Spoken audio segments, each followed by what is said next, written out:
Chapter 15. Mother. Mother? Why mother? Should I be concerned? Probably.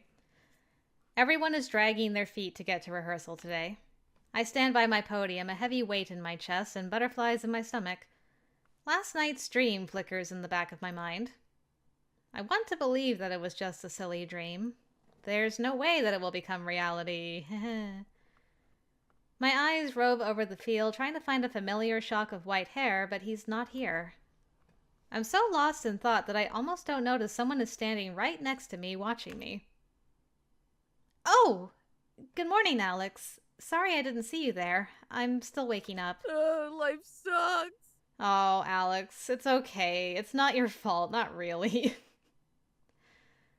Mr. Wiley said he's gonna punish the whole band today, and it's all because of me. Crap, I'd nearly forgotten. It's not because of you.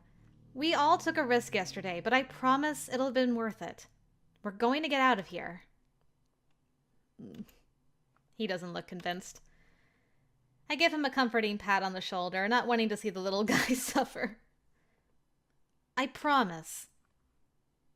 Cadence, if I survive today, will you...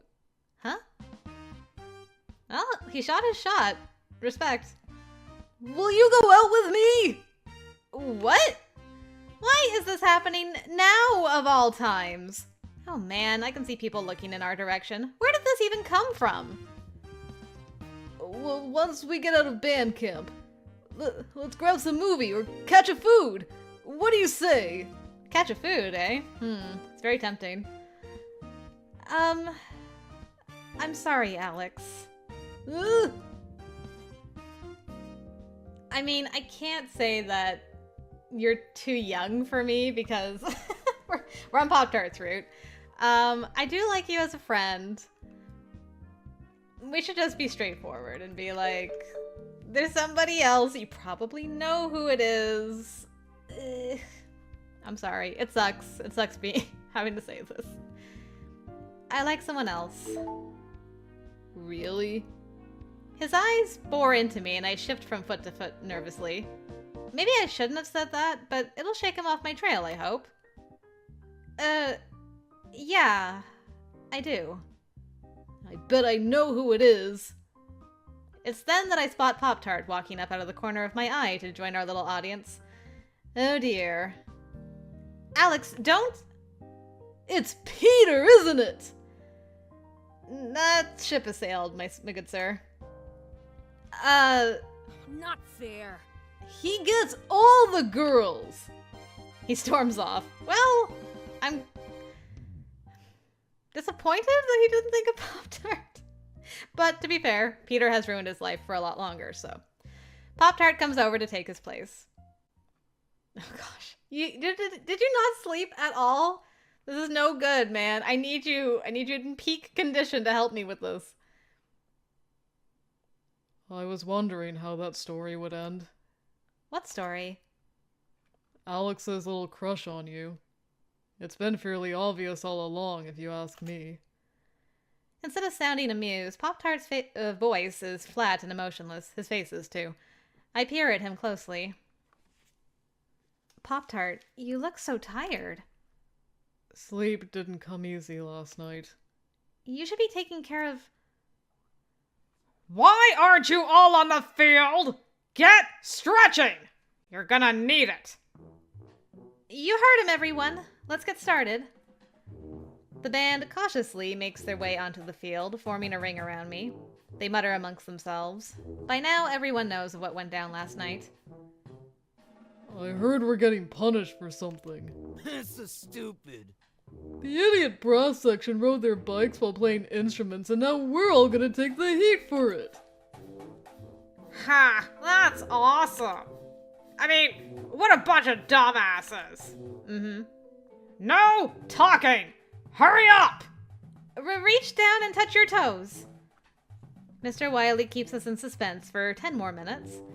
By the time we move to block it up, my friends are beginning to look ill. I feel like I could throw up on the 50-yard line.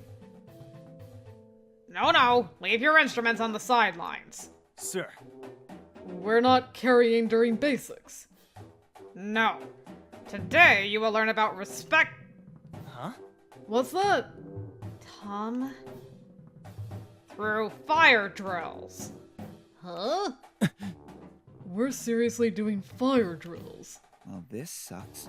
We only ever do those in drum corps. What are fire drills? You stop, you drop, and roll over exhausted at the end. Tom, why don't you come demonstrate for us? Tom steps forward, swallowing nervously. Maybe Peter should demonstrate. I've never done fire drills. No, I chose you. What's going to happen is you're going to start on a yard line. That's right, stand there. He pulls out Nurse Tempo and her accompanying loudspeaker. Great. You're going to march a yard line to the tempo I set. We'll start at a simple 8 to 5 step going forwards, but I'll be calling out commands, so listen for that. I may change up step size, I may change up direction. Go ahead, Tom. Mr. Wiley starts up the pounding metronome. Tom nervously gets into position and marches 8 steps to the next yard line. Hold it. Halt! For every yard line you reach, you will stop, drop, and do 10 push-ups in time with the metronome. Ow. Oh, come on. Seriously? Promise. Seriously. Do as you're told. Tom drops and struggles to do push-ups to the beat. His arms tremble with his weight. And repeat. Just like that. Any questions? Clark boldly puts up a hand. Sir. Is this an exercise to mold our technique or build stamina? I told you it's to teach your respect. And if you're ever tempted into doing anything stupid, I hope you will think back to this experience. Get set. Wait! What about me? Mr. Wiley looks at me coldly. What about you? Do you have an assignment for me, or am I supposed to march? I don't care what you do, Cadence. You're not important right now. Dang. He turns away. Somewhere past him, I catch sight of Poptart with a look of pure venom twisting his features. He glares at Mr. Wiley with undisguised hatred. I'm so shocked by his expression, I almost don't hear the metronome click to life. 1, 2, 1, 2, ready, and. The band steps off. I wouldn't feel right about the entire band having to do this, and I'm just watching. Like that. This was all our plan. As a leader, I'm going to join them. Wait for me! I squeeze into the block between Poptart and Olive. They look at me in surprise, but there's no room to comment. Mr. Wiley is already barking commands at us, and for each yard line we reach, we must drop and do 10 push-ups. Within minutes, we're all slick with sweat and gasping for breath. Even Peter and Aaron, who have apparently done this before. My muscles burn. I'm more out of shape than I realized. I haven't been marching for 2 weeks like the rest of the band. Don't let your technique slip! I'm amping up the tempo. Stay in step! Mr. Wiley pushes us, but as the tempo gets faster, our steps get slower. Our shoulders slump, our arms and legs quiver. We give up doing push-ups to the beat and manage to struggle through 1 or 2 of them before it's time to get back on our feet and stumble to the next yard line. Next to me, Poptart is falling behind. Keep going. We got this. We got this. I need water. I'm going to pass out. Hang on, Poptart. We're going to be okay. Stop! Stop the metronome! I gasp. Erin, the little freshman clarinet girl, has collapsed. Oh no! Clark throws himself between her and the oncoming drumline behind them before she can get trampled. They grind to a halt, looking bewildered. Good on you, Clark. I rush in to help Erin to her feet, but she's so wobbly that she can barely stand. The metronome thunders in my ears. I seek Mr. Wiley out in the crowd and glare fiercely at him. Turn that thing off! Mr. Wiley, expressionless, turns off the metronome. As I said before, I hope you'll all remember what transpired here. Grab a water and set up at the start of the show in 5 minutes. He moves off without showing any concern for the overheated freshman in my arms. Come on, let's get her to the sidelines. Clark and I get on either side of Erin and shakily make our way to the water cooler. Once there, we quickly fill up a cup for the fallen freshman and get her a cool compress. Thankfully, she bounces back quickly. Sorry, Clark. I have a weak constitution. I'm not worthy of the clarinets. Get some rest. You're speaking nonsense. The heat has gone to your head. Here, sip this and rest up. Clark fills her up another cup of ice-cold water. As he does so, he glances in my direction. Go see to the rest of the band. I'll take care of her. Mr. Wiley said he wants us back on the field in 5. Mr. Wiley can wait. Look at them! He's right. Most of the band is sprawled out in the grass, panting or gulping down water. They're worn out beyond belief, too tired even to speak. How does he expect to hold practice after running our energy down to 0? It is then that I notice Poptart standing nearby, watching Erin with scared eyes. Is she going to be alright? I think so. Are you good? No, none of us are. Just look around you. He's right. Break's over. Get back on the field, all of you. He shoots a purposeful glance in Erin's direction. Her face is still an unsettling shade of red, but she clambers up nonetheless, determined to do her job. She sways unsteadily on her feet, but Clark reaches out a hand to support her. He shoots me a purposeful look. Mr. Wiley, I don't think Erin should... Did I ask for your opinion, Cadence? Get on the podium and do your job! I clench my fists beyond frustrated. Then I remember the information Poptart and I gathered. I've still got an ace in the hole, and I'm going to use it. Alright, good luck. But now's not the time. Yeah, I figured you wanted to share it with everybody before you did. I want to share what I found with everyone else before I throw it in Mr. Wiley's face. As long as everybody survives until then, that's fine. I hold on to these thoughts as I step onto my podium and prepare to conduct. For the next 2 hours, we run the show in pieces repeatedly. Mr. Wiley screams his head off at the band's poor form, but they barely seem to hear him anymore. They are so tired and defeated, he might as well be screaming at the clouds in the sky. Old man screams at clouds. And what is he doing it for? Miss Kraft's money. Heads hanging, feet dragging, the band follows his orders to the best of their abilities. The sun passes by its zenith. The air grows hotter and hotter. Lunchtime comes and goes, but no one dares to challenge Mr. Wiley. All right. That's it. Grab your instruments and get on over to the band room for afternoon rehearsal. A stunned silence follows his words. Only one hungry trombone player is daring enough to break it. Hey! But what about lunch? We're making up for lost time. Get to the band room. You can eat when we've finished. He leads the way to the rec building, head held high in sharp contrast with the rest of us. I pack up my score and join the rest of the band in their slow trudge off the field. I'm starving. I don't know how much more of this I can take. Cadence, you need to do something. We can't go on like this. We won't! She and Poptart found something they can use against Mr. Wiley. What is it? I'll tell you later. Now's not a good time. I look nervously to where Mr. Wiley is walking not too far ahead of us. If you can't get it together, we'll have to think of something else. I promise, things are going to be okay. They'd better! All the while, Poptart follows us along in silence. He looks so strung out. A fierce protectiveness wells up within me. I want nothing but the best for this band, and Mr. Wiley is making them suffer. I must put a stop to this. We slowly recover within the air-conditioned band room. It's nice to sit down. Mr. Wiley runs the practice, so I take the time to recover alongside the rest of my peers.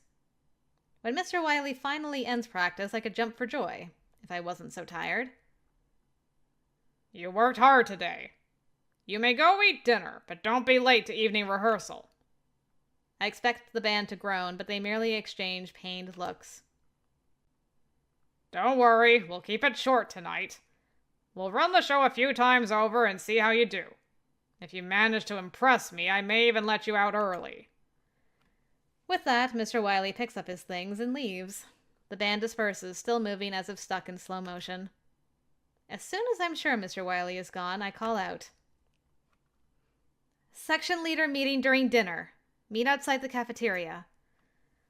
Each section leader has a knowing look in their eye.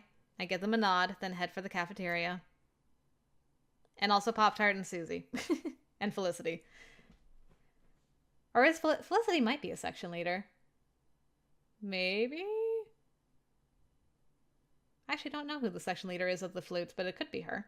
After piling a tray high with all kinds of food and filling up a tall glass of ice water, I take a seat at a table and wait for them to come. It doesn't take long. It's the same crew that met in the woods 3 days ago. Has it really only been 3 days? It feels so much longer. Before we begin, keep your eyes and ears open in case Mr. Wiley pops out of the woodwork. We will. Now hurry up and tell us what's going on. Did you bring the emails? Yes, I've been keeping them in my pocket. I take out the crumpled emails and smooth them on the table. I pass one to Tom and another to Peter and watch them begin to circulate around the table. The other night, Poptart and I went into Mr. Wiley's office. We think we found something to use against him. Read the emails and you'll see what I mean. Do he and Miss Kraft know each other? I don't care.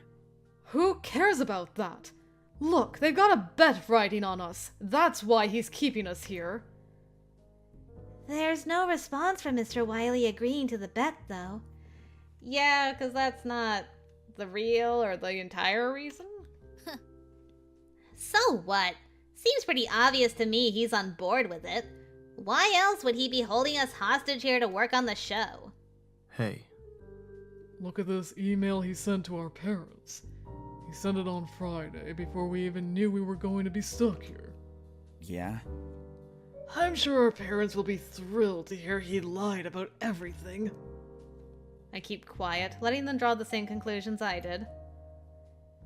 You two did great, by the way. Good job, Cadence and Poptart. I offer up a hollow smile. Poptart doesn't even bother to acknowledge Susie's praise or the appreciative nods from the rest of the section leaders. Great! Yeah, this is great. I think we can definitely use this to put him in a bad light. I doubt the school would take too kindly to this under-the-table bet. Don't forget about how he's refusing to take his medication. Anxiety, lies, bets. The rabbit hole goes deeper and deeper. Pathetic. I cannot believe this. I had so much respect for Mr. Wiley, but what he's done is unforgivable. For our own sakes, we can no longer stay here. I don't think it's enough. I say we take this a step further. We should hold a protest. Tell Wiley we refuse to march another step unless he lets us go home. He'll never get his stupid money if we refuse to perform the show. We've got tons of bargaining chips. This could work. Let's do it tonight. No! The word bursts from me before I can stop myself. The memory of Mr. Wiley's gun flashes through my mind and the way he looked at practice today. I don't have a good feeling about today. I think we should save it for tomorrow. Everyone frowns at my suggestion. I can feel Susie's eyes scorching me, trying to figure out what I'm hiding. I'm going to make one more effort to talk to him tonight, after practice. If he refuses to let us go, then we will definitely face him down tomorrow. It's worth a shot. I grit my teeth. Ugh! Why does everyone insist on constantly using gun puns? If that's what you think is best, Cadence, then that's what we'll do. We trust you. Good luck. Thanks. I don't have high hopes, but I'll do my best. And if I can't convince him, then at the start of morning practice tomorrow, we'll stage our protest and make him let us go. Everyone cheers quietly at this. Oh boy, can't wait. They finish eating dinner in high spirits. I wish I could share their confidence. I wish you would tell at least some people about the gun.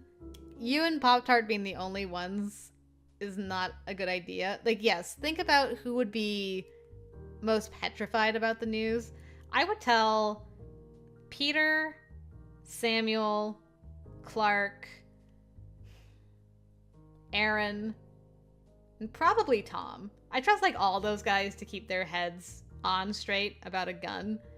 And I would just feel better if they were like keeping an eye on things and were able to, I don't know, I would just feel safer about the whole thing if like some more people knew about this.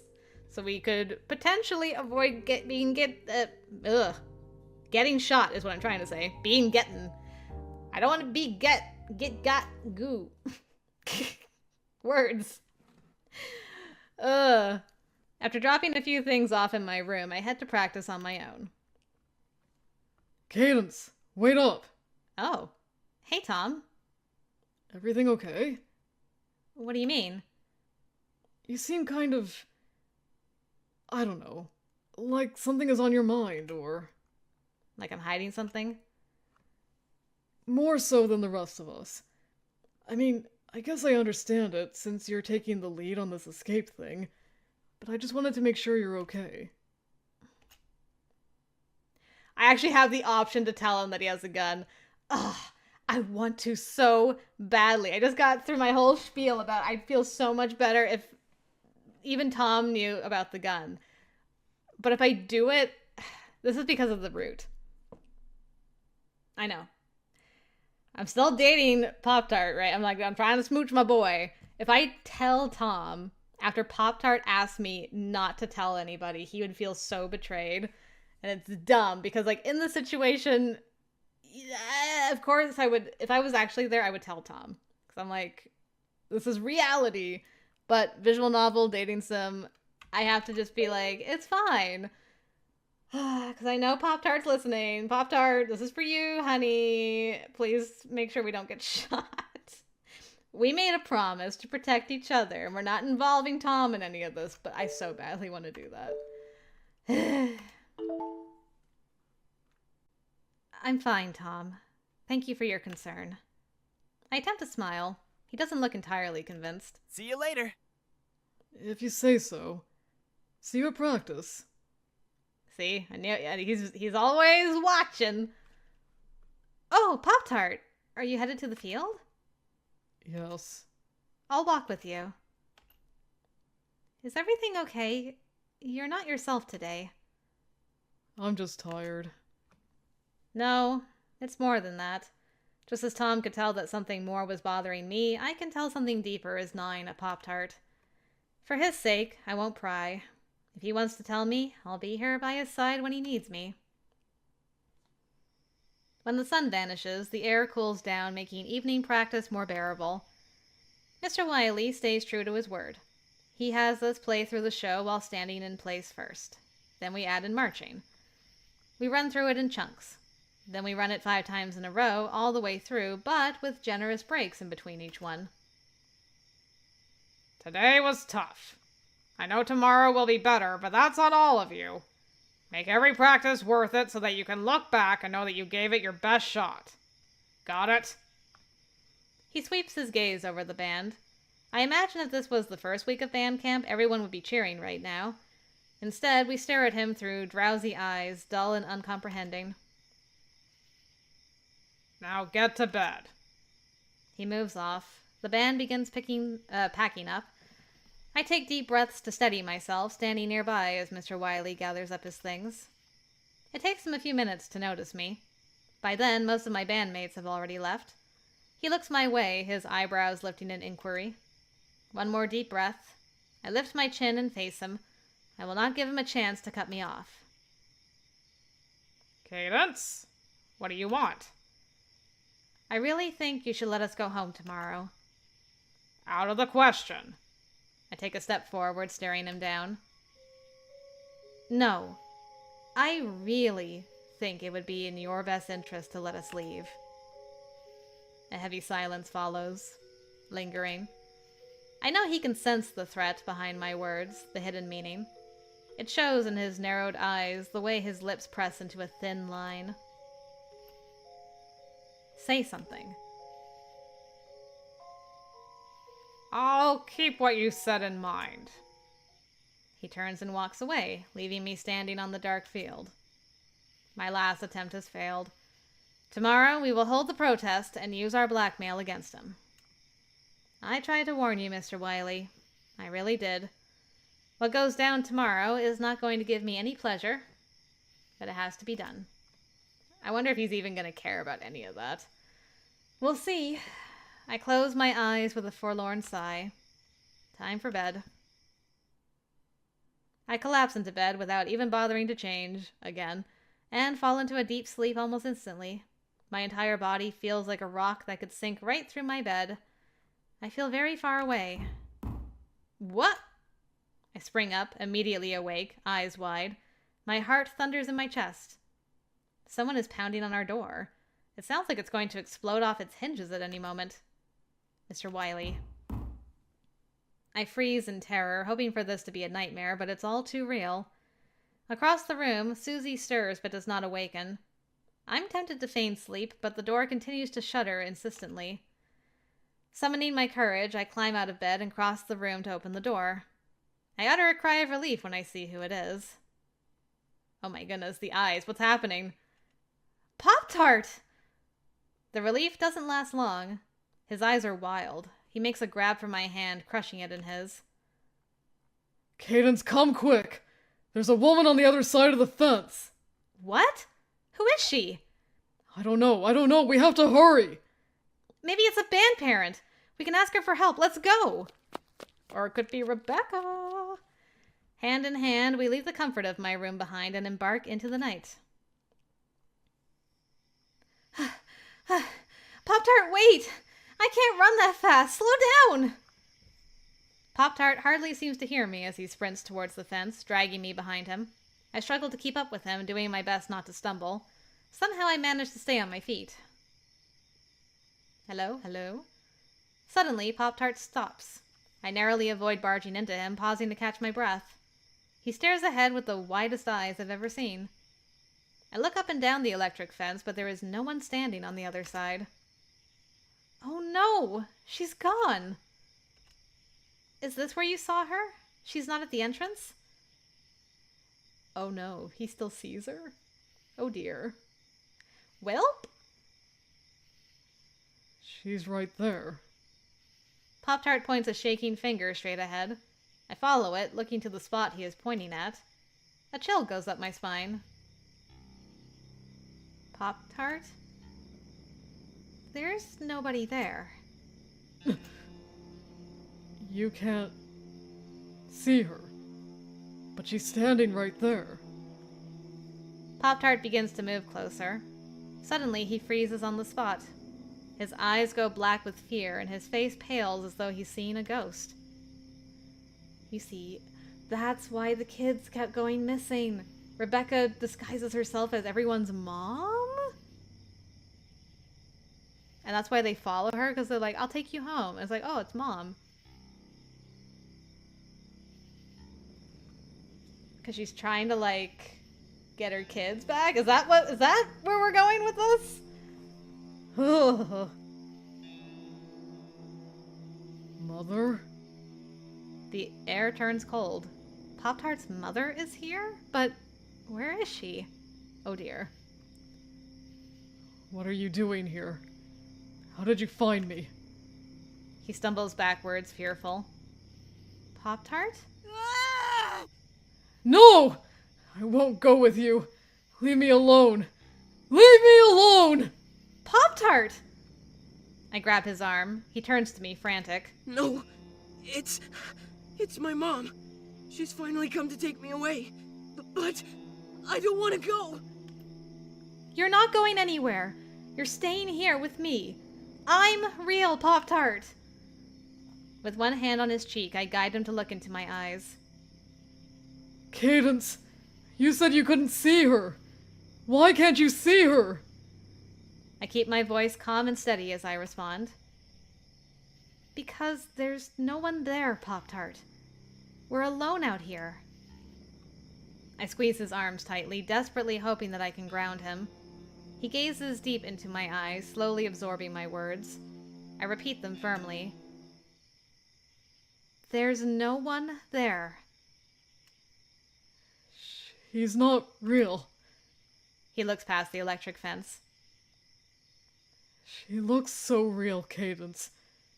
She's standing right there watching us. She wants me to go with her. His voice chokes. Tears break free from his eyes and roll down his cheeks. I immediately crush Poptart in a hug. There's no one there. But I'm here. I've got you. You're okay. You're okay. I don't want to go. You won't have to. You're going to stay here with me. So long as we have each other, we'll be okay. Promise? Yes. I'm not going to leave you. He holds me a bit tighter. I stroke his hair. It's so soft. Come on. Let's get you back to your room. You need to sleep. I can't sleep. Especially not after this. I don't think I can either. Then why don't we go for a walk? A short one. Maybe it will help. Oh, okay. We leave the electric fence behind. As we step into the woods, Pop-Tart casts one last glance behind him. I take his hand in mine and hold it tightly, leading him towards the path. We walk in silence. I can feel Pop-Tart's hand trembling in mine every so often. Hey, it's that swing! We haven't actually seen this angle before, ever. What is this, by the way? Like, what am I looking at here? Eventually, we come to the clearing of the campground. The rattle of chains catches my attention, and I spot the old swing set among the dark trees. Would you like to sit down? Yes, please. My feet are so sore. We each sit down on a swing. Aw. Hey, buddy. I rock back and forth, letting the gentle movements calm me. Pop-Tart does the same. We revel in the peaceful night, keeping silent. Pop-Tart stares at the starry sky, lost in thought. When he finally breaks the silence, I almost jump. I can't remember a time I was happy living in my mother's house. It was like constantly walking on eggshells, fearing what would happen if I broke one. It was suffocating. I don't ever want to live like that again. And even though I don't live with her anymore, even though I've moved to the foster home, the fear is still there, lurking in the recesses of my mind. It never truly goes away. What are you afraid of? I'm afraid of my mother returning for me. I'm afraid of going back to that dark place. And I'm afraid of myself. Yourself? I'm afraid of my mind and what it could become. Did you know foster children are often diagnosed with PTSD? So many of my foster siblings are on various medications. I worked hard to fly under the radar so I wouldn't have to take them too. I guess I was scared I'd become like my dad, taking all kinds of pills to keep the pain at bay. No energy, unable to leave my bed, no longer myself. And part of me felt like taking meds would mean I was weak, that I had lost the battle. Having to take meds does not make you weak. Pop-Tart hardly seems to hear me. His eyes are distant. But maybe I shouldn't have done that. Maybe my mind was more screwed up from the trauma than I realized. Or maybe it was screwed up all along. Just like Mother's. Oh, Pop-Tart. I'm sure it's not... You can't say that for sure. Look at what happened tonight. I've begun to hallucinate. You are operating off of like 2 hours of sleep under a very stressful situation, and you're being put through grueling training, so that's not going to help your mental state. You haven't been sleeping well. Still, you can't look me in the eye and tell me that my mind is stable. I wanted to help people when I grew up. I wanted to go to college and major in psychology so I could help people like me. I don't want anyone to suffer alone like I had to. Why are you speaking like that? Like it's a thing of the past. It's all pointless. Because it is. How can I help them when I can't even help myself? Oh, this poor boy. My mind is too far gone to help anyone now. That's not true. Your mind isn't damaged. It is. You don't see it because I'm constantly putting up a front. Look at how happy and normal I am. I don't need to be on pills. Adopt me and welcome me into your family. I'd understand if you wouldn't want to be friends with me after this. Stop. Don't say things like that. You will always be my friend. My voice breaks. I can feel tears coming to my eyes. I want to take Poptart in my arms once more, but he seems so far away. I can't reach him. Cadence, I want you to know, I'm so grateful to have you in my life. For my entire life, I never had a family or friends that cared about me. And then I met you. I know it was only a few weeks ago, but it feels like everything has changed. I don't feel afraid anymore. I wake up happy. I'm excited to learn what the day will bring. I can't wait to see your smile, to hear your voice. Before marching band, I was just existing. That's it. Existing. But then I came to this place and I found a purpose. I finally found a place where I feel like I belong, and I met you. You brought me out of my shell. You helped me make friends. You picked me up when I was down. You taught me so much about myself and helped me do things I never thought I was capable of. It almost feels too good to be true. No one has ever cared about me. Why would that change now? Sometimes my mind tries to convince me that you don't really care about me. It says, don't be silly. She's only being nice. She's just a nice person. You're not important or smart or special enough for anyone to care about you, Melvin. Melvin! We finally learned his name, and it's during this sad moment. Aw, man. Melvin the mellophone player. Can I call you Mel? Melvin? Huh? I'm sorry, who is Melvin? Oh, that's my name. Oh, I'm Melvin. the way he so quietly says it. I'm Melvin. Without warning, I leap from my swing and wrap my arms around Poptart. No, Melvin. His name is Melvin. He jumps to his feet, surprised, but I continue to hold tight. It changed to Melvin! Ah, my heart! Cadence? Don't ever say that you're not important. You are so much more than you think you are. And you may not always see it, but I do. Please believe me when I say that. I believe you.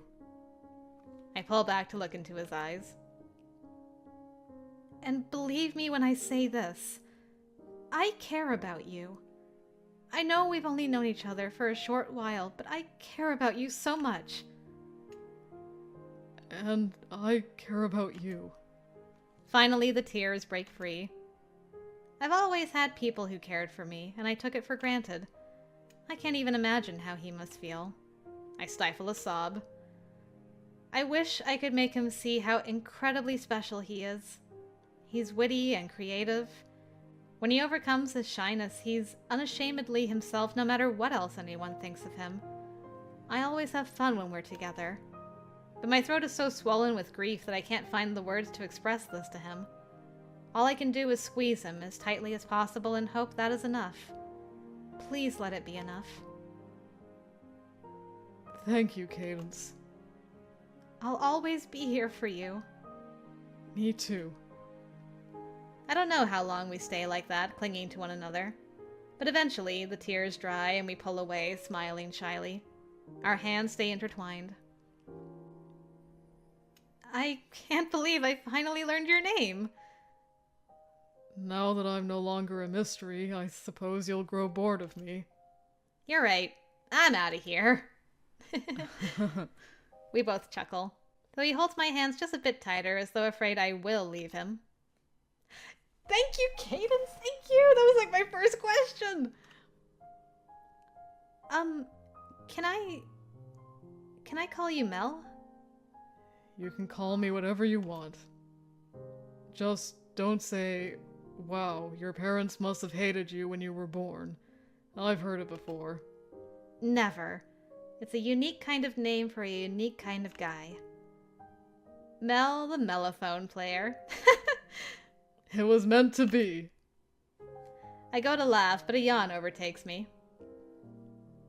We should go to bed. Yeah, let's go back. I'm so happy we can call him Mel. Still holding hands, we walk back together. The scare at the electric fence seems but a distant memory now. Holy crap, it does. Ay. What an episode. We're going to be dead on our feet at practice tomorrow. But if all goes well, we won't have practice. Don't look so nervous. We're going to be fine, I promise. On a whim, I hold out my pinky. Melvin smiles a little bit and takes it in his. Right.